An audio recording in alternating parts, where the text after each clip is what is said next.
नमस्कार. मातृपितृदेवो भव या मालिकेतील आज हा 9वा भाग. 1956 साली वडिलांनी पुण्याला एक प्लॉट घेतला. मुख्य टिळक रोडला, आणि त्यासाठी कर्जही त्यांना काढायला लागलं. आत्ताचा टिळक रोड फार गजबजलेला आहे, पण तेव्हा SP कॉलेजच्या पुढे स्वारगेटपर्यंत तुरळक जागी बंगले होते. अनेक ठिकाणी मोकळ्या जागा होत्या. अशाच मोकळ्या जागापैकी ऑटोमोटिव्ह सर्व्हिसेस जे पंडित साहेब होते, राम महाराज पंडित, त्यांनी एक प्लॉट घेतला होता. तिथं काही गॅरेज वगैरे काढायचं म्हणून तो कमी पडता ठरलं की त्या प्लॉटचे 2 भाग केले, आणि त्यातला एक प्लॉट माझ्या वडिलांनी विकत घेतला, भाऊकाकांनी, आणि दुसरा शेजारचा संभाजीराव काकडे, जे पुढं खासदार वगैरे होते, त्यांनी. अर्थात आमच्या थोरल्या चुलत्यांना वगैरे पसंत पडलं की कर्ज काढून पुण्याला प्लॉट कशाला घेतोस तू, असं त्यांनी वडिलांना बजावलं. पण वडिलांना बहुतेक दूरदृष्टी असावी, कारण टिळकरोड तेव्हा वाढणाऱ्याचं कुणाला कल्पनाही नव्हती. पानशेतच्या पुरांतर संबंधात चित्र बदललं, ही गोष्ट वेगळी. म्हणजे आमचं आजोळ होतं चिमणबागेत, त्याच्या पलीकडे तर रेग्युलर बागा वगैरे होत्या. पेरूची बाग होती, कुणाची शेती होती. आता हे कोणाला सांगितलं तर खरंही वाटणार नाही.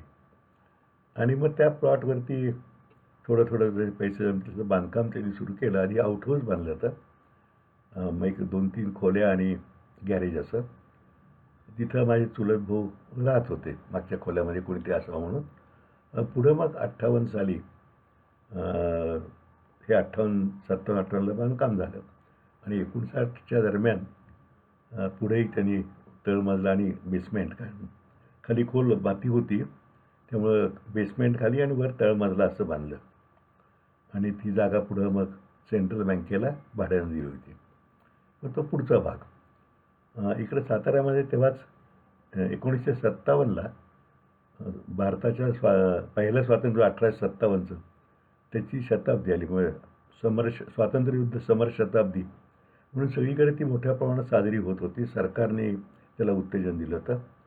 त्यामुळे साताऱ्यात अशी एक समिती स्थापन झाली, आणि माझे वडील त्या कार्यकारिणीमध्ये होते. केंद्रीय सरकारची काही मदत मिळत होती अशा उत्सव साजरा करण्याकरता. त्या निमित्तानं काही वेगवेगळे कार्यक्रम करावेत, जुन्या संबंधित वास्तूचा जीर्णोद्धार करावा असं. आणि मग त्या समितीने माझ्या वडिलांनी थोडा त्यात पुढाकार घेतला, आणि यशवंतराव चव्हाणांच्या मदतीनं केंद्राकडे एक अर्ज केला, आणि त्याला काहीतरी तेव्हा केंद्र सरकारकडनं या समितीला 5-7 हजार रुपये काहीतरी मिळाले. या समितीनं मग 4 भिंतीचा जो नवीन जीर्णोद्धार झाला, तिथं राणी लक्ष्मीबाई, तात्या टोपे वगैरेंचे म्युरल्स बसवण्यात आली. गोलबागेमध्ये प्रतापसिंह महाराजांचा पुतळा बसवण्यात आला. हे सगळं त्या समितीचं काम. आणि मी तोपर्यंत आमच्याकडे सायकल एक जुनी होती, मी ती चालवत होतो शाळेत असताना. आणि विखराचं काम म्हणजे भाऊकाकांचा निरोप द्यायला व्हायचा, यांच्याकडे जा, कारण आमच्याकडे जे काम करायचे वाडीकर किंवा वकील, ते वेळेत नाही आले की रवानगी व्हायची, ताबडतोब त्याला सांगून बोलवले म्हणून सांगायचं. पण खूप जुनी सायकल होती, वडिलांनी केव्हा तरी वापरलेली वगैरे. आणि इतर वेळा मग ती परवानगी काढून वडिलांची वापरायला लागायची, आणि चोरून कधीतरी आम्ही वापरायचो. मला एकदा आठवतं आहे की असं चोरून सायकल जाऊन मी वरनं शनिवार पेठेत उतार आहे, आणि जाताना सायकलवरनं कुठेतरी पडलो. आता गुडघ्याला फुटला गुडघा. म्हणजे सांगायचं कसं घरी, म्हणून तसंच रक्त दाबत घरी आलो. आईला सांगितलं, भाऊका नको सांगायला म्हणून. पण कुणीतरी बघणाऱ्याने दुसऱ्या दिवशी सांगितलं. आमच्या चांगली कानूगाने 2 रट्टे वगैरे मारून झाली की धडपडला तर सांगायचं कशाला नाही म्हणून सांगितलं म्हणून. असं तर शाळेत माझे शिक्षण चालू होतं, गणपती उत्सव चालू होता, त्यातनं तालीम चालू होती, आणि होता होता 11वीची परीक्षा आली. दिल्ली ट्रिप झाली असली तरी अभ्यास बरा केला होता. परीक्षेचा झाल्यानंतर तेव्हा परीक्षाही फार सुटसुटीत होती बरं. हल्लीच्या परीक्षा बघितल्यानंतर मला आश्चर्य वाटतं की 10वीला आता बोर्ड झालं, आमच्या वेळेला 11वीला SSC होती. पण आता परीक्षा जवळजवळ महिनाभर चालतात, एक पेपर मग 2 दिवस गॅप वगैरे.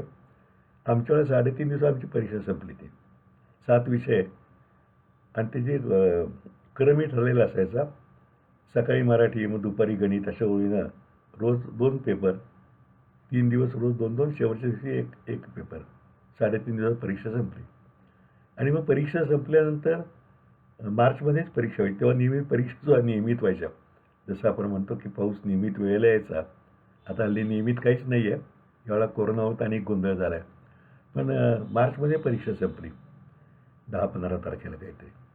आणि जूनपासून काही पुढं कॉलेज तोपर्यंत प्रश्न नव्हता, तोपर्यंत वेळ होता. मग काय करायचं? तर माझ्या वडिलांचे जे मित्र होते भाऊसाहेब जो, तर ते म्हणले तू माझ्या दुकानात कामाला येत जा थोडा वेळ. मग मी जवळजवळ 2 महिने सकाळी 9 ते 12 त्या यांच्याकडे कामाला जायचो. म्हणजे काम म्हणजे अनुभव म्हणून. त्यामुळं तेव्हाची औषधं, काउंटरवर लोकांशी कसं वागावं, हे मोठे लोक जे बोलत आहेत त्यांना काय शिकावं, हे सगळं ज्ञान मला मिळालं. पैसे काही प्रश्न नव्हता कारण भाऊसाहेब जो आमचे घरगुती संबंध होते त्याचे. त्यामुळे तेव्हाची औषधं ती सायनोपेन, दम्याच्या गोळ्या, वॉटर बरीज कंपाऊंड, जम्मीज लिव्हर क्युअर हे सगळी नावं मला बरेच दिवस पाठ होती. आणि दुसऱ्या वेळेला त्याच वेळेला दुसरीकडे दुपारीच्या वेळेला काय करतोयस तर मग इंग्लिश सुधारण्याकरता मला भाऊकांनी सांगितलं की तू माधवराव गोडबोले यांच्याकडे जा. माधवराव गोडबोले आम्हाला शाळेत तेव्हा शिकवायचे. ते नुकतेच निवृत्त झाले. ते अतिशय बुटकी वामनमूर्ती इंग्लिशवर उत्तम प्रभुत्व छान शिकवायचे. आणि ते राहायचे याच्यामध्ये व्यंकटपुरा पेठे, सॉरी चिमणपुरा पेठे. आणि गारेचा गणपती समोर त्यांचं एक घर होतं, तिथं ते राहायचे. त्यामुळे रोज संध्याकाळी सायकलची परवानगी मिळाली ती. आता तोपर्यंत वरनं पाय थोडे पुरत होते, कधी कधी सुरुवातीला पुरत नव्हते. त्यामुळे त्यांच्या घरी जायचं आणि ते शिकवायचे. 2.5 महिने ते मला शिकवलं. आणि त्यांची शिकवायची पद्धत फार सुंदर होती. वही वगैरे काही नाही, पाटी पेन्सिल घेऊन बसायचं. ते डिक्टेशन द्यायचे. आणि तर्खडकरांचे तिन्ही भाषांतर हा त्याचा पाया होता. त्यामुळं आणि कधी घरात शिकवायचे, कधी बाहेरच्या पारावर शिकवायचे. शांतिनिकेतन टाईप आमची शिकवणी चालायची. वेळेचंही बंधन नव्हतं. कधी 1 तास, कधी 1.5 तास, कधी 2 तास. आणि त्यामुळं माझं इंग्लिश खूप सुधारलं. म्हणजे हल्ली मी असं माझं इंग्लिश चांगलं आहे असं म्हणतो. बरं आहे म्हणजे फार चांगलं असं दावा करणं चूक आहे, पण त्याचा पाया माधवराव गोडबोलेंनी घातला. आणि तर्खडकरांनी सगळी भाषांतरं आणि एक शुद्ध, ज्याला साजूक तुपातलं म्हणतो पण तर्खडकरी इंग्लिश असा पाया माझा पक्का झाला. कॉलेजला मीडियम इंग्लिश असणार होतं त्यामुळं ते आवश्यक होतं. आणि त्यावेळेला सातारला कॉमर्स कॉलेज नव्हतं. वडिलांनी ठरवून दिलं तर ट्रॅक की मी कॉमर्सला जायचं आणि त्यांची प्रॅक्टिसला पुढे यायचं. सातारला कॉमर्स करण्यामुळे पुण्याला एकच कॉलेज तेव्हा BMCC, Maharashtra college of commerce. ती निघून 5-6 वर्षच झाली ती. आणि त्यांची इमारत होती पण हॉस्टेल नव्हतं. हॉस्टेलला फर्ग्युसन होतं. अर्थात आमच्या टिळकरोडला जागा तो आउटहाऊस असल्यामुळे खोली होती तिथे. मला मॅट्रिकला बरे मार्क मिळाले 65% म्हणजे तेव्हा.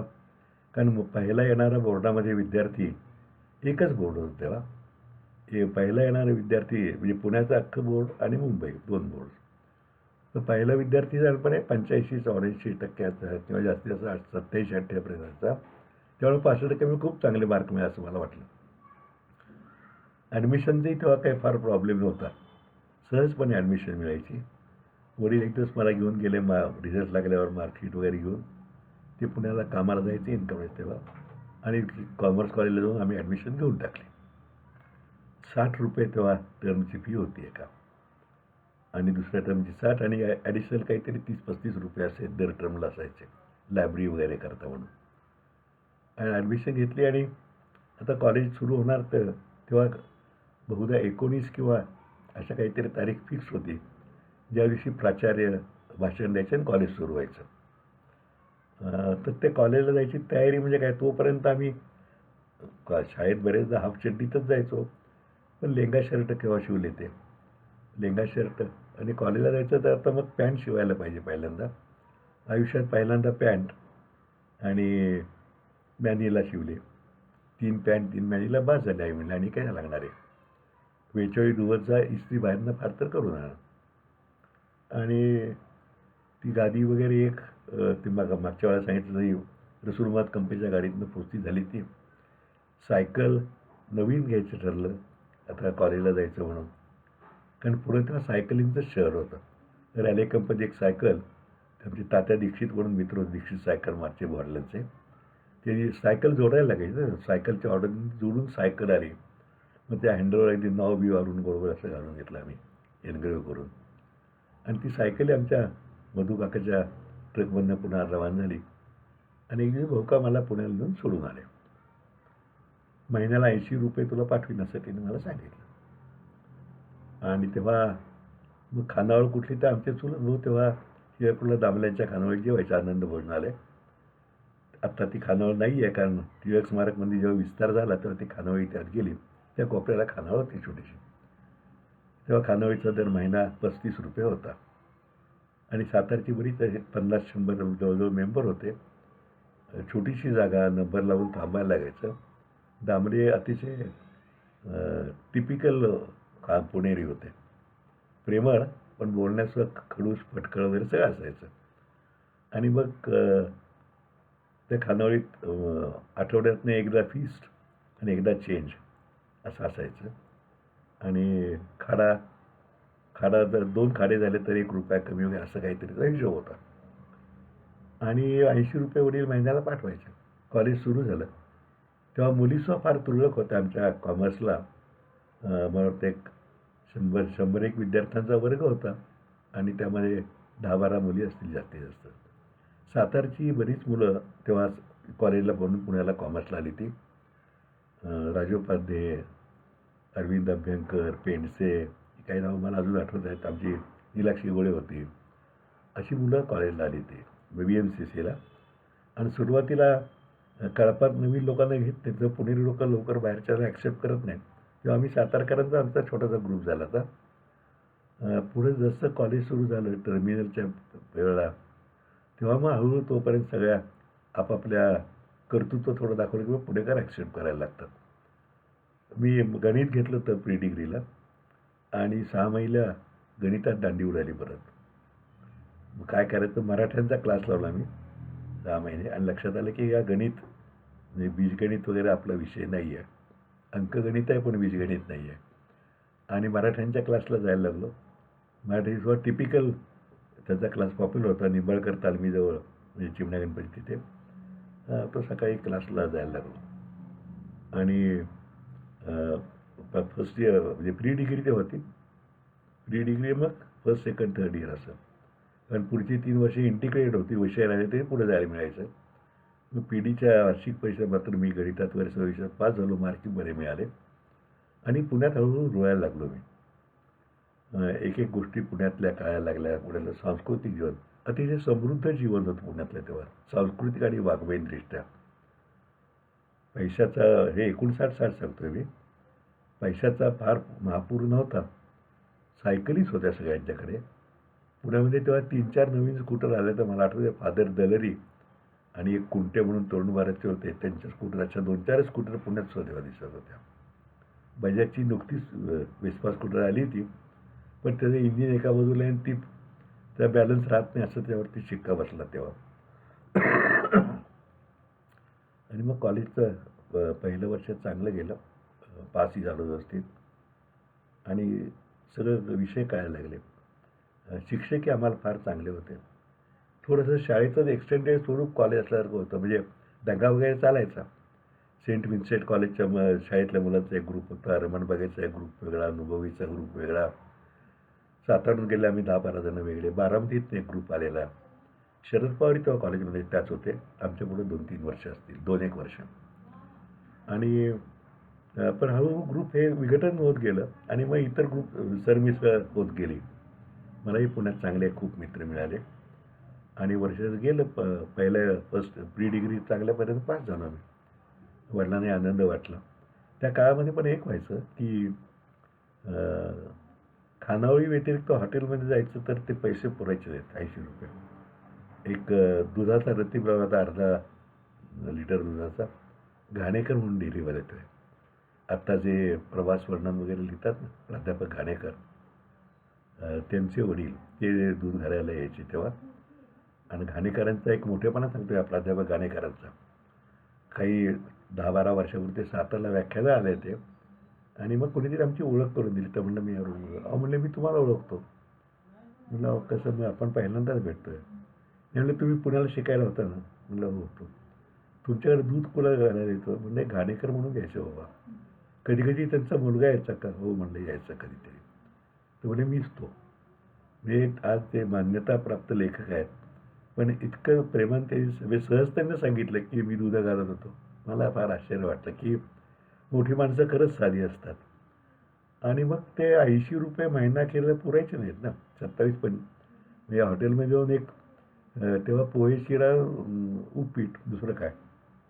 त्यामुळे एक-एक खाता-खाता ते 25-26 तारखेपर्यंत संपायचे. मग काय डोक्यात एक शक्कल सुचली, की पुढे आमचे नातेवाईक खूप होते. आजोळ तर होतंच आणि त्याशिवाय आम्ही माझ्या चुलत भावांचे मामा होते, पेंडसे मामा, 2 मामा होते. माझ्या 2 मावश्या पुण्यात होत्या. पेन्शनचे आणखीन काही नातेवाईक होते. त्यामुळं कम्युनिस्ट झालो म्हणजे पैसे संपले, की रोज संध्याकाळच्या वेळेला ह्या कुठल्यातरी नातेवाईकाकडे जायचं. माझी चुलत बहीण विमल जोशी पुण्यात होती. मग गेले की आपोआपच त्यांना कौतुक व्हायचं ना, मुलं कॉलेजला पुण्याला आलीत आणि मग ते काहीतरी खायला-बियला मिळायचं. म्हणजे तो कम्युनिस्टपणा संपायचा आहे 30 तारखेपर्यंत. आमच्या खानोळीत दामिनींचं सुद्धा केव्हातरी मी सविस्तर सांगणार आहे. फार टिपिकल होते, प्रेमळ होते, बोलायचे भयंकर आणि आम्ही जरा जास्त खायचो तेव्हा महाराष्ट्र मंडळातही मी जात होतो. त्यामुळं भूक लागली असायची की 6:45ला तर आम्ही जाऊन थांबायचो संध्याकाळी. 7ला खानावळ सुरू होणार तर. दामले म्हणजे बरोबर आहे, चहाला मला बुडवायला तुम्ही आला बरं का. आणि ते असं म्हणले पोळ्या-बिळ्या आम्ही जरा 2-4 जास्त खाल्ले, फुलके असायचे, की म्हणायचे, "काय मला बुडवताय काय?" असं म्हणलं की आम्ही आणखीन 4-4 पोळ्या खातो आणि ते तिथेही मित्रमंडळी जमली होती ना. आणि सुरुवात केली सगळ्यांनीच एक 10-10 फुलके मारायचे आणि त्यामध्ये फार प्रेम. पण तेव्हा पिक्चरही खूप बघितले सिनेमा. स्वस्तातले ₹5 5 आणे तेव्हा इंडिव्हिज्युअल तिकीट होतं मॅटिनीला, लक्षात घ्या. तेव्हा सगळ्यात टॉप थिएटर तेव्हाचं. आणि मग सिनेमाला रात्री अचानक जायचं ठरलं, की दामल्याला निरोप द्या, दामले तेवढा डबा घरी आणून काढून ठेवा की. कारण खानावळीत नंबर लागत नाही म्हणून लवकर जायला लागायचं. मग दामले शिव्या द्यायचे, तुम्ही आमच्या काय जावई आहे का म्हणून. पण रात्री 12ला शो सुटल्यानंतर त्यांच्या घरी गेलं, की तो डबा भरून ठेवलेला असायचा. तो घेऊन घरी येऊन जेवायचं घरी खोलीवरती. फार तेव्हा आणखीन एक गंमत मला आठवते, की सायकलला तेव्हा दिवा असणं कंपल्सरी होतं बरं का, रात्रीच्या वेळेला. मग काही रॉकेलचे दिवे, काही डायनोमाईट सायकली आणि काही बॅटरीवर चालणारे दिवे मॉडर्न. मिलरचा डायनोमा तर सायकलच्या मागच्या चाकाला लावायचा, त्याला लाईट पडायची सायकल चालवायची. मला एकदा आठवते की आमच्या गुप्त्यांच्याकडे भजन होतं आणि रात्री मी सायकल घेऊन गेलो होतो आणि दिवा न्यायला नव्हता बरोबर. मग तो जो परत येताना मला बादशाहीपाशी त्या बोळात पोलिसांनी अडवलं आणि तेव्हा पोलीस मला फार भीती वाटायची मनामध्ये. मग मी रद्दबदली केली की अहो मला सोडा. नाही म्हटले तर मग आता उद्या नाव लिहून घेतो, तुमचं पत्ता सांगा वगैरे आणि फारसखान्यात या. मग ते 15-20 मिनिटाची रद्दबदली करत बसलो आणि मग त्यांनी मला सोडलं. आता विश्वासच बसणार नाही कोणाचा की दिवा वगैरे असा सायकलला कंपल्सरी होतं. कारण सायकलीच आता अदृश्य होत गेल्यात. पुण्यात नाही झाल्या. साताऱ्याकडे चालली सायकल. मुलंसुद्धा कॉलेजची स्कूटरशिवाय कोणी जात नाही. आणि पहिलं वर्ष संपलं पण मला घड्याळही नव्हतं.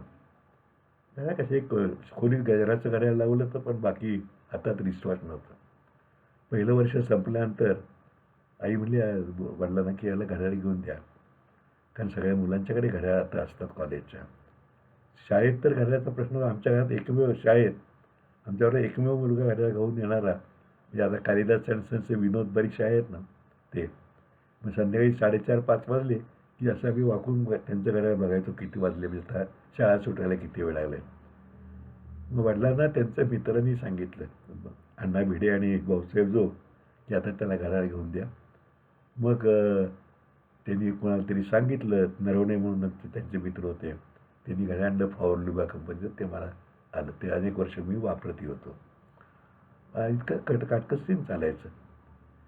सायकलीची सुद्धा मजा होती. पण सायकल दसऱ्याला सायकली धुवून पुसून सगळ्या चकाचक करायच्या. आमच्या मित्रांची कॉम्पिटिशन असायची आणि एका त्या दसऱ्याला सायकल व्यवस्थित दुरुस्त करायची तर आम्ही नेहमी आमचा ओगले म्हणून सायकलवाला होता, साताराचाच म्हणतो.